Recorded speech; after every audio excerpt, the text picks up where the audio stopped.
اسلام کی فطرت میں قدرت نے لچک دی ہے، یہ اتنا ہی ابھرے گا جتنا کہ دبائیں گے۔ اللہ اکبر۔ کہ جو دنیا کی دل و دماغ میں سوال ہے کہ ہم جہاں جاتے ہیں کچھ ملتا ہے یا نہیں ملتا، لیکن مسلمان ملتے ہیں۔ آج وہ داستان بیان کرنے کی طبیعت چاہ رہی ہے کہ ذرا ہم معلوم کریں کہ یہ پوری دنیا میں جو مسلمان ہیں یہ پہنچا کیسے اسلام یہاں تک۔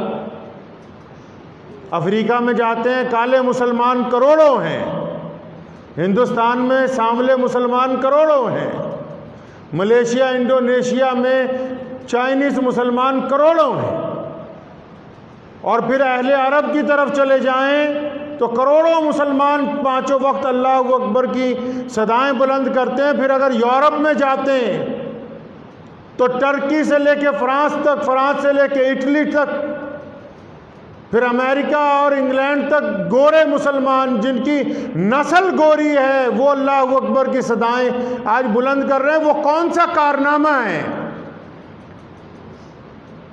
داستان کا وہ کون سا حصہ ہے کہ دنیا کی ہر رنگ ہر نسل میں اسلام پایا جاتا ہے؟ رسول کریم صلی اللہ، زور سے کہیے، صلی اللہ علیہ وسلم، رسول کریم صلی اللہ علیہ وسلم نے وہ کون سا کارنامہ انجام دیا ہے؟ دنیا کا کوئی ایسا ملک باقی نہیں کہ 56 اسلامی ملکوں کے علاوہ دنیا کی ہر رنگ میں، ہر نسل میں، ہر زبان میں، ہر خطے میں، تھوڑے ہوں یا زیادہ ہوں، کلمہ لا الہ الا اللہ محمد الرسول اللہ پڑھنے والے لوگ موجود ہیں۔ تو ہم ذرا چلیں چند صدیاں پیچھے، تاریخ کے ان پنوں کو الٹاتے ہیں، کیونکہ جب ہم اپنے آپ کو دیکھتے ہیں جو ہندوستانی مسلمان ہیں تو ہم بھی کون سا سعودی عرب سے ڈپورٹ ہو کے آئے ہیں۔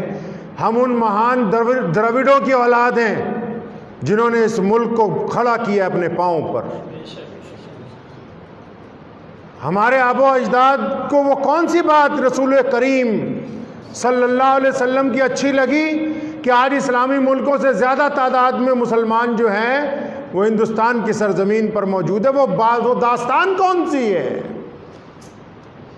اس داستان کا مسلمانوں کو علم ہونا ضروری کہ وہ بات کون سی تھی جو ہمیں رسول کریم صلی اللہ علیہ وسلم تک لے گئی۔ وہ کیا بات ہے کہ افریقہ کے کالے، ہندوستان کے سانولے، امریکہ کے گورے پانچوں وقت بیت اللہ کی طرف منہ کر کے کہتے ہیں اللہ اکبر، اللہ اکبر، کہ اللہ سب سے بڑا ہے، اللہ سب سے بڑا ہے۔ وہ بات کیا ہے کہ ہم الگ الگ رنگ اور نسل کے ہونے کے باوجود اگر کہیں شام میں، اگر کہیں سیریا میں، اگر کہیں چیچینیا میں، اگر کہیں البانیہ میں، اگر کشمیر میں، اگر کوسوو میں، کہیں پوری دنیا میں کسی مسلمان کو اگر تکلیف پہنچتی ہے تو ہمارا دل میں آنسو آتے ہیں۔ وہ بات کیا ہے؟ وہ کیا بات ہے کہ رسول اللہ نے ہمیں کیسے جوڑا ہے؟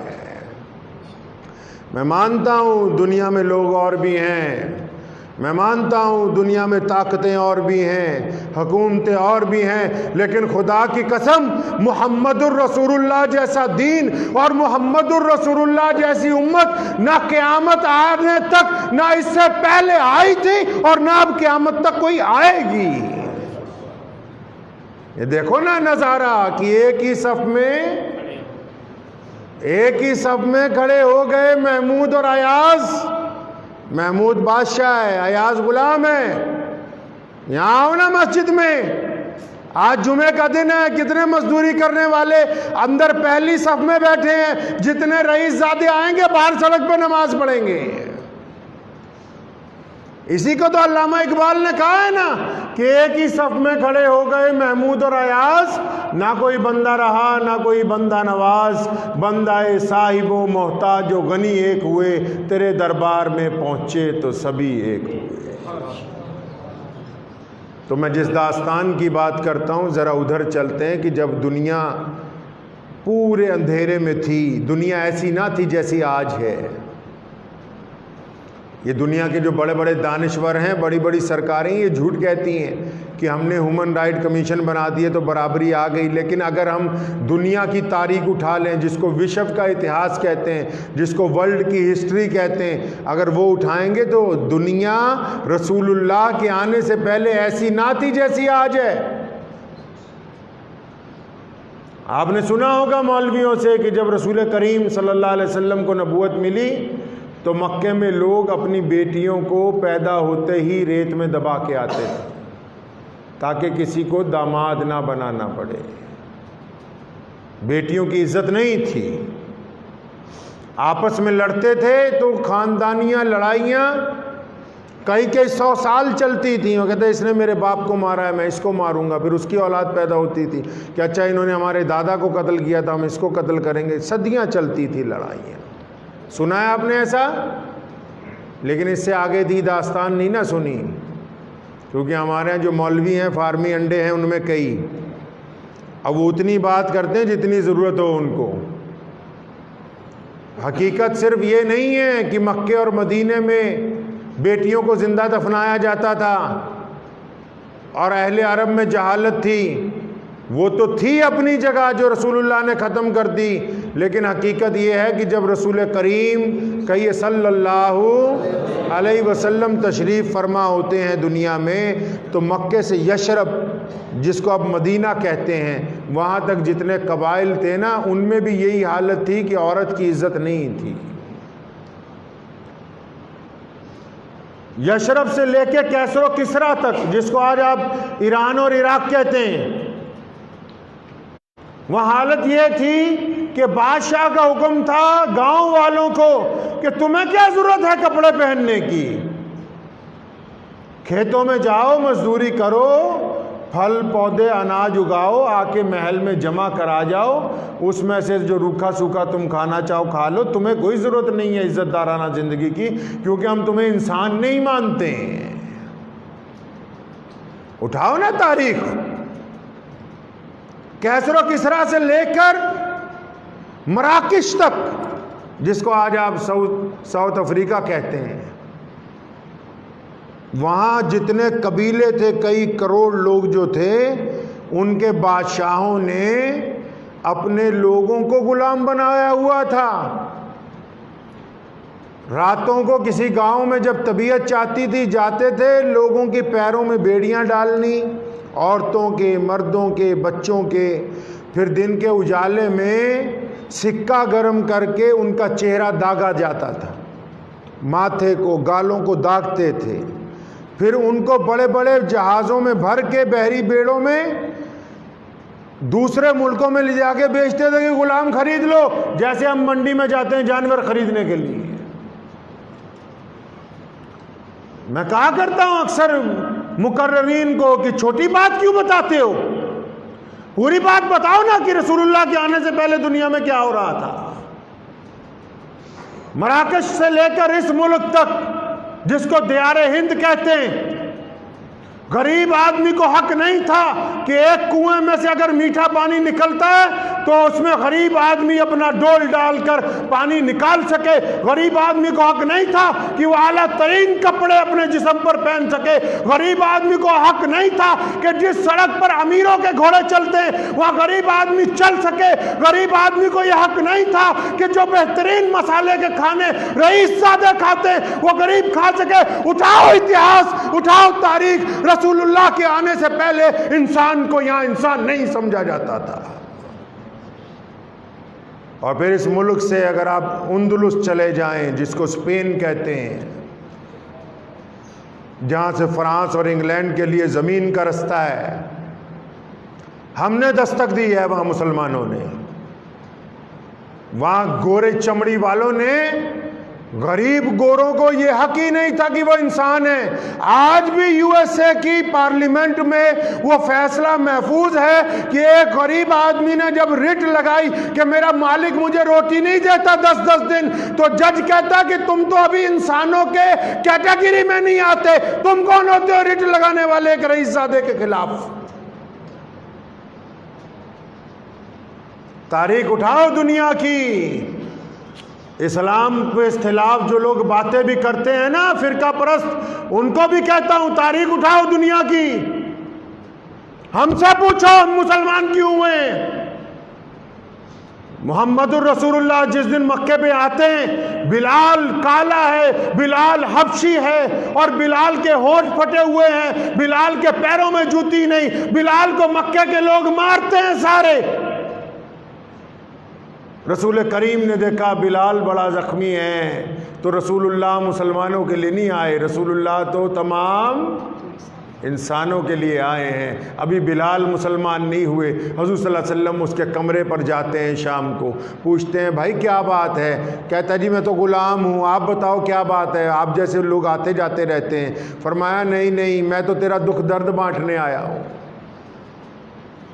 تیرا دکھ درد بانٹنے آیا ہوں۔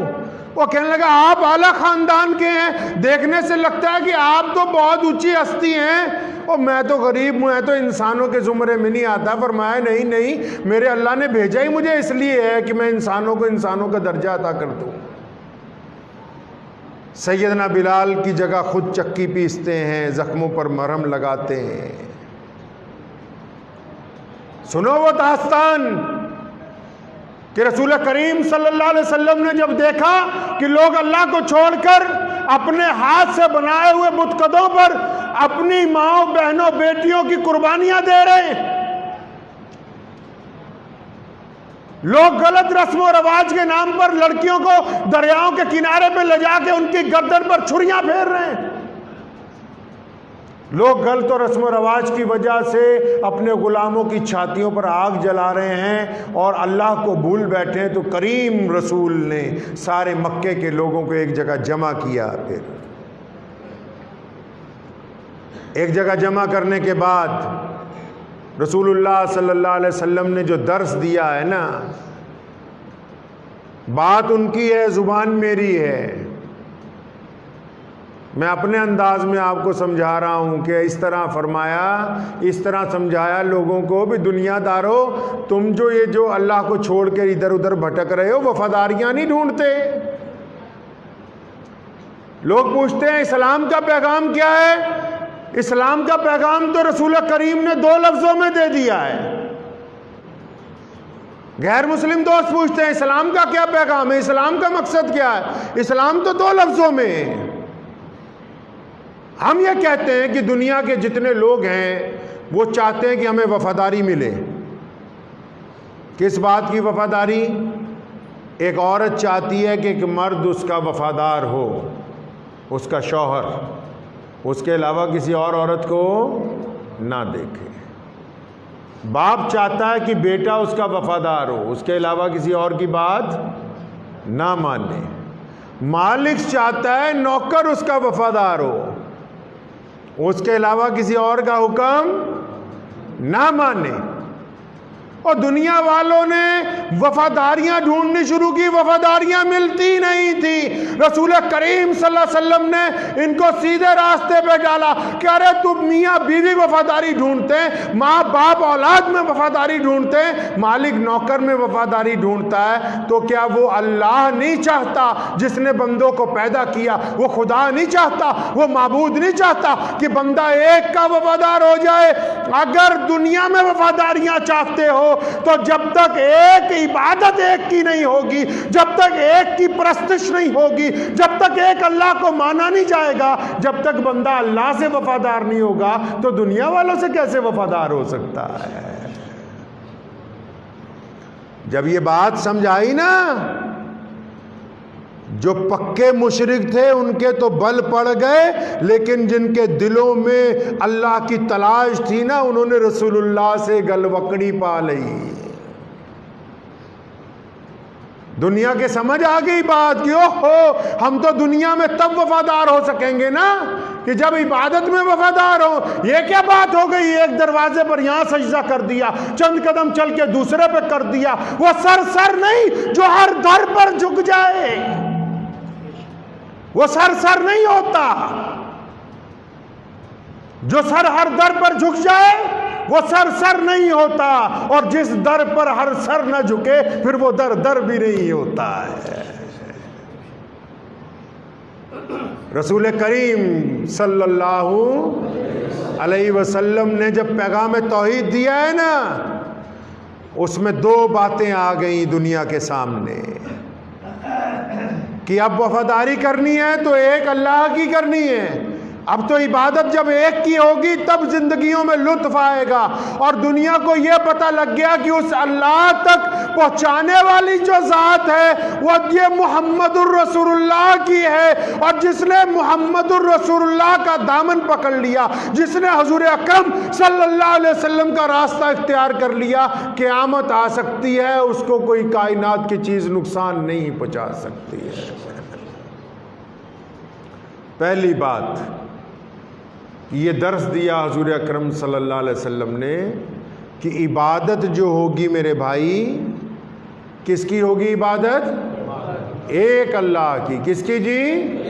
ایک اللہ کی عبادت ہے. یہ بات ہے جو پوری دنیا میں مسلمانوں کو سب سے مختلف کرتی ہے. یہی تو وہ انداز ہے. امریکہ کے صدر کو یہی تو غم ہے کہ پوری دنیا کے لوگ آ کے سجدہ کر دیتے ہیں، لیکن جب کوئی ایمان والا آتا ہے تو کھڑا ہو کے السلام علیکم کہتا ہے. اس کی گردن اللہ کے علاوہ کسی اور کے آگے نہیں جھکتی ہے. اور دوسرا کام جو رسول اللہ نے کیا صلی اللہ علیہ وسلم، رسول کریم پر قربان جائیں، کیا کام کر دیا ہے. پوری کائنات کے لوگ جو ہیں دوڑتے دوڑتے، اللہ نے خود فرمایا قرآن میں اذا جاء نصر اللہ والفتح. یا رسول اللہ اب آپ دیکھیے نا کہ کس طرح قبیلوں کا قبیلے آئیں گے مسلمان ہونے کے لیے. اب آپ دیکھیے گا کس طرح فتح ہوتی ہے. اور فرمایا آپ نے تو بس نکلنا ہے، کام فرشتے کر جائیں گے سارا. اب آپ دیکھیے ہوتا کیا ہے. جب رسول کریم کو سیدنا ابو بکر نے پوچھا، جب رسول کریم کو عمر فاروق نے پوچھا، رسول کریم کو سیدنا عثمان پوچھتے ہیں، علی مرتضیٰ پوچھتے ہیں، عبداللہ ابن زبیر پوچھتے ہیں، ابو عبیدہ بن جراح پوچھتے ہیں، یا رسول اللہ ہم نے تو آپ کے ہاتھ پر بیعت کر لی ہے، جینے مرنے کی بیعت ہو گئی ہے، یا رسول اللہ اب کرنا کیا ہے.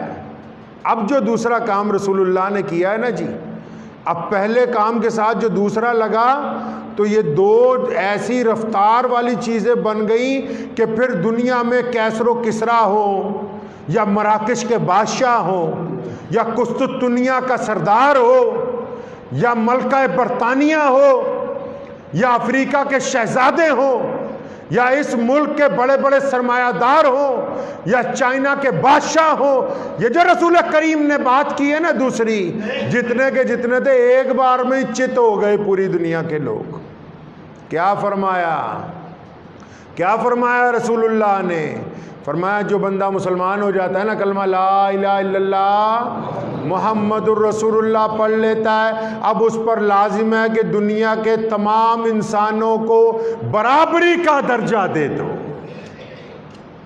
دنیا کے تمام انسانوں کو برابری کا درجہ دے دو. ہم تک جب یہ پیغام پہنچا کہ جو مسلمان ہو گیا وہ برابر ہے، کہ اگر مسلمان ہو گیا تو جامع مسجد کی پہلی صف میں، اور اگر پڑھ لکھ گیا تو جامع مسجد کے ممبر پر بیٹھ کے خطبہ دے گا، چاہے وہ دلت کا بیٹا کیوں نہ ہو. اگر مسلمان ہو گیا، اگر وہ بلال بھی ہوں گے، جس دن کلمہ پڑھ لیں گے تو بیت اللہ کی چھت پر کھڑے ہو کے اذان دیں گے.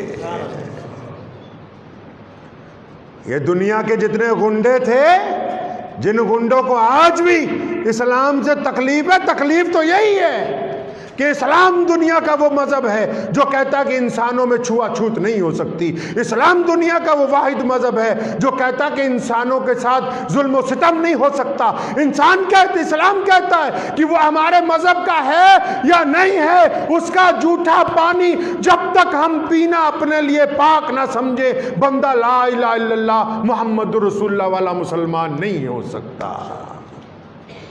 اب کیا کر لیتے دنیا والے؟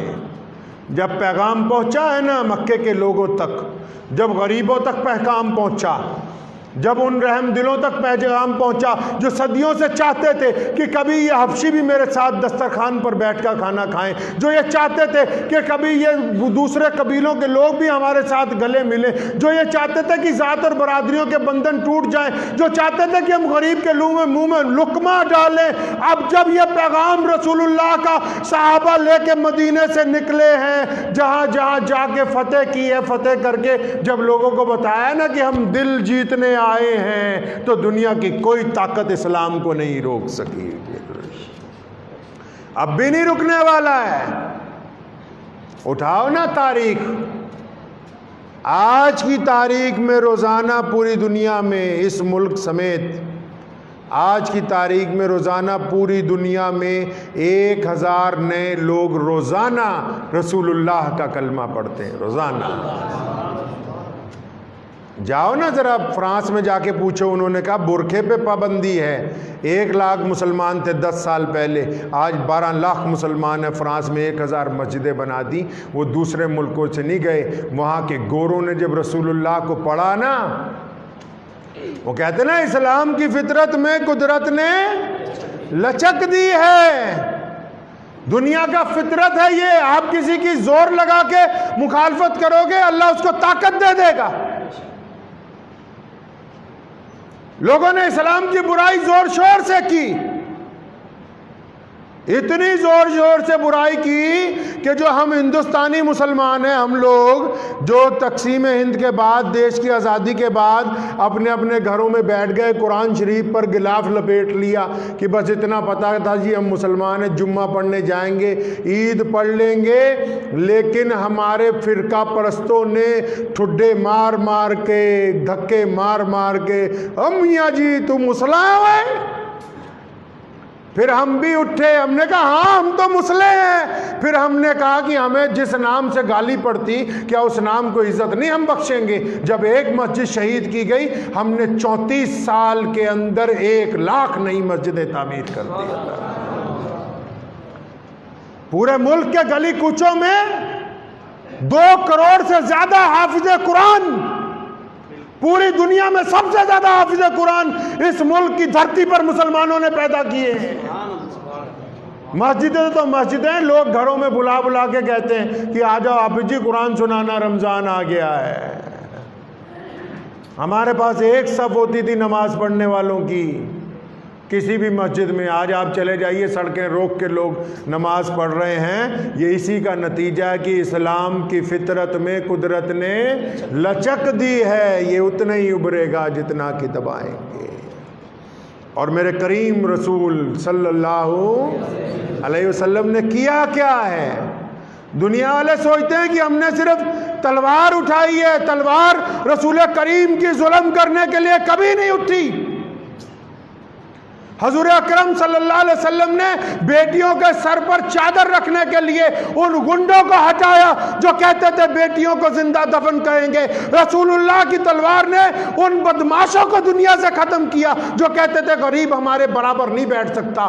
رسول اللہ کی حکومت نے ان لوگوں کو متاثر کیا جو یہ کہتے تھے کہ انسان انسان کے برابر نہیں ہے۔ یہ جو کارنامہ حضور صلی اللہ علیہ وسلم نے کیا ہے نا، یہ پیغام جب کیسر و کسریٰ تک پہنچا، کیسر و کسریٰ کو جب زمین پہ گرایا ہے نا، جتنے ایرانی تھے، جتنے عراقی تھے، جتنے مصری تھے، جتنے سوڈانی تھے، ارے چیختے ہوئے باہر آ گئے کہ ہم تو صدیوں سے منتظر تھے کہ رسول اللہ آئیں گے تو ہم کلمہ لا الہ الا اللہ محمد رسول اللہ پڑھ کے مسلمان ہوں گے۔ مجھے امید ہے کہ آپ کو یہ ویڈیو پسند آئی ہوگی۔ اگر پسند آئی ہو تو یہ آپ اپنے دوستوں کے ساتھ شیئر کریں اور اس چینل کو سبسکرائب ضرور کریں۔